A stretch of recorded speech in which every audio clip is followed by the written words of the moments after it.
जल्दी ही शीर्ष नेतृत्व बैठेंगे, उसमें तय हो जाएगा कि एनडीए की तरफ से वो 5 जो है सो चेहरा कौन कौन सा होगा। महागठबंधन, हम क्या पहले ही कहे कि आंकड़ा हम लोग के फेवर में है। जो महागठबंधन के विधायक हैं वो अपने लिए पहले सोचे ना, कहीं ऐसा न हो कि इधर आ जाए। मुझे हम लोग को उम्मीद है कि वह भी जाएंगे, लेकिन अब वो बाकी मोहर लगाना काम एनडीए के शीर्ष नेतृत्व का काम है। विभाग पे चर्चा ही होनी है, आए सदन में चर्चा करें। हम लोग भी आंकड़ों के माध्यम से उनको बताएंगे कि 2005 से पहले की क्या स्थिति थी, किस तरह के क्राइम हुआ करते थे। हमें सम्मिलित ही नहीं होंगे। जब गृह मंत्री जी बोलना स्टार्ट करेंगे तब वो लोग वॉकआउट कर जाएंगे। तो यही तो उनकी ये चाल रहती है। राज्यसभा की सीटों को लेकर महागठबंधन को परेशान होने की जरूरत नहीं है। उनके विधायक पहले अपना देखें, क्या पता इधर आना पड़ जाए। ये बयान दिया है आरएलएम के विधायक माधव आनंद। नमस्कार, मगी न्यूज़ देख रहे हैं आप, मैं संजना आपके साथ। राज्यसभा की सीटों को लेकर अब चर्चा हो रही है। ऐसे में माधव आनंद ने साफ तौर पे कहा कि आंकड़ा हमारे पास है, तो जो भी 5 सीटें हैं उन पे एनडीए की तरफ से ही कोई जाएगा। ऐसे में उन्होंने महागठबंधन के सवालों को लेकर जवाब दिया और साफ तौर पे कहा कि महागठबंधन को पहले अपना सोचना चाहिए, ऐसा ना हो कि उनके विधायकों को हमारी तरफ आना पड़ जाए। क्या कुछ कह रहे हैं माधव आनंद, हम पहले उनका पूरा बयान सुने। राज्यसभा चुनाव को लेकर नॉमिनेशन की तारीख सामने आ गई है, कैसे देखते हैं? क्या उपेंद्र कुशवाहा जी का दोबारा से रिन्यूअल होगा? उपेंद्र कुशवाहा जी रिटेन करेंगे सर। देखिए, दो दिन पहले ही नोटिफिकेशन आया है और आंकड़ा जो है हम लोग के एनडीए के फेवर में है। मैं व्यक्तिगत रूप से मेरा मानना है कि 5 के 5 राज्यसभा सीट एनडीए के खाते में जाएगा।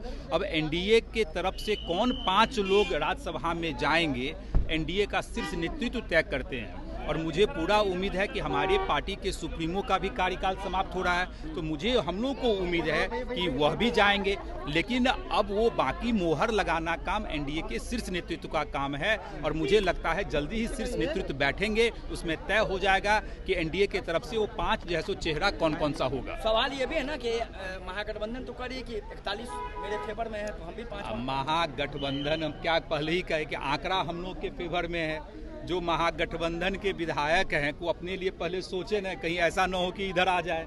तो वो अपना सोचे जो है, हमने पहले ही कहा आंकड़ा हम लोगों के फेवर में है और 5 के 5 राज्यसभा सीट एनडीए के खाते में जा रहा है। गृह विभाग का बजट है, महागठबंधन कर रहा है कि law and order is collapse. आज तो गृह विभाग पे चर्चा ही होनी है, आए सदन में चर्चा करें। हम लोग भी आंकड़ों के माध्यम से उनको बताएंगे कि 2005 से पहले की क्या स्थिति थी, किस तरह के क्राइम हुआ करते थे। और जब 2005 में आदरणीय नीतीश कुमार जी के नेतृत्व में पहली बार एनडीए की सरकार बनी, उसके बाद कितने परिवर्तन आए हैं, तमाम विषयों पे चर्चा के लिए तो आज गृह विभाग का है। तो हम लोग चर्चा करेंगे, लेकिन मैं आपको पहले ही बता देता हूँ वो लोग चर्चा में सम्मिलित ही नहीं होंगे। जब गृह मंत्री जी बोलना स्टार्ट करेंगे तब वो लोग वॉकआउट कर जाएंगे। तो यही तो उनकी ये चाल रहती है। तो जो भी डिस्कशन करना है हम लोग सदन में डिस्कस करेंगे। एक अहम सवाल है कि एक रूल ये है कि 9 बजे के बाद कोई भी प्रवेश करेगा तो उसे परीक्षा देने नहीं दिया जाएगा। मसूरी में एक लड़की को नहीं देने दिया गया, उसने जाकर सुसाइड कर लिया।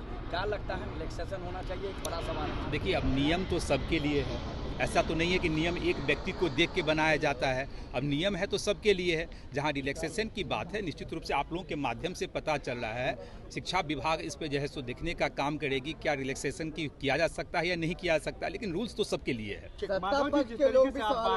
नियम सबके लिए है, लेकिन जो ट्रैफिक व्यवस्था होती है, वीआईपी लोगों के लिए व्यवस्था अलग हो जाती है, लेकिन बच्चे जब एग्जाम देने जाते हैं तो उनके लिए ट्रैफिक का कोई रोड मैप रहता है। कई बच्चे ट्रैफिक, मैंने यही कहा ना कि कोई भी छात्र जो है वंचित न हो एग्जाम देने में, चाहे ट्रैफिक के कारण हो, उसके लिए सरकार को व्यवस्था करनी चाहिए। लेकिन नियम जो बना है उस नियम के तहत जो ही सबके लिए नियम एक ही जैसा है। और कई कारणों से होता है, कई छात्र नहीं पहुंच पाते हैं टाइम पे, बाकी सारे छात्र पहुंच जाते हैं, 1-2 छात्र नहीं पहुंच पाते हैं। तो वह भी शिक्षा विभाग देखने का काम करेगा कि कैसे इसको सुनिश्चित किया जाए कि ट्रैफिक जाम के कारण जो है लोग का जैसे एग्जाम न छूटे।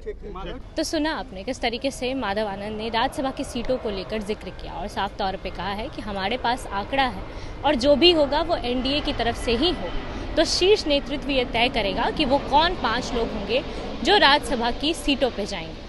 और ऐसे में उन्होंने 10वीं की छात्रा जो एग्ज़ाम देने जाती है और जिसके बाद थोड़ी समय की देरी के कारण उसे एंट्री नहीं दी जाती, फिर वो जाकर आत्महत्या कर लेती है। इस मामले पे भी उन्होंने कहा कि शिक्षा विभाग इस बारे में संज्ञान ले रहा है और कोई ना कोई हल इसका ज़रूर निकालेगा। इस पूरे मामले को लेकर आपकी क्या राय है, अपनी राय कमेंट बॉक्स में ज़रूर दें। फिलहाल इस खबर में इतना ही। तमाम अपडेट्स के लिए बने रहिए मगी न्यूज़ के साथ। मगी न्यूज़ से संजना की रिपोर्ट।